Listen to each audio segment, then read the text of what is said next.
አብዛኛውን ጊዜ ስልክ ስንጠቀም ስልካችን እየተንቀራፈፈ ትዕግስታችንን በጣም ነው የሚፈታተነው።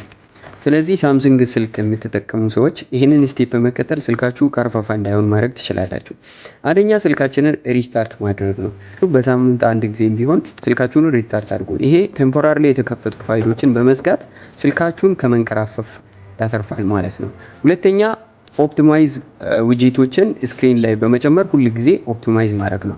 ይሄን ለማድረግ መጀመሪያ ስልካችሁን ስክሪን ጫን አድርጋችሁ ያዙና ከዛ ከታች ዊጄትስ የሚል ይመጣል። እሱን ከነካችሁ በኋላ ወደ ታች ስክሮል አድርጋችሁ ዲቫይስ ኬር የሚለውን ታገኛላችሁ። እሷን አንድ ጊዜ ከነካችሁ በኋላ ኦፕቲማይዜሽን የምትለዋን በተን ጫን ብላችሁ ስክሪን ላይ እስኪመጣ ይዛላችሁ ማለት ነው። ከዛ በኋላ ያችን በተን በነካችሁት ቁጥር ስልካችሁ ኦፕቲማይዝድ ይሆናል ማለት ነው። ያኔ አነሰሰሪ የሆኑ ስቶሬጅን እየያዘ ያሉ ነገሮችን ክሊን ያደርግላችኋል ማለት ነው። ሌላኛው ሶስተኛ ሊሚት ባክግራውንድ አፕስ።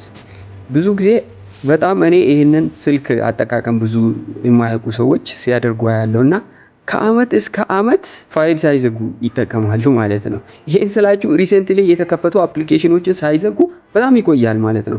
ይሄ ስልካችሁን በጣም ነው የሚጎዳው ማለት ነው። አራተኛ አንኢንስቶል አንዩዝድ አፕ፣ የማትጠቀሙ አፖችን ድሌት አድርጉ። አምስተኛ ሶፍትዌራችሁን አፕዴት አድርጉ። እነዚህን ስቴፖችን በመከተል ስልካችሁ ፈጣን እንደሆነ አሁን ራሱ ቼክ ማድረግ ትችላላችሁ።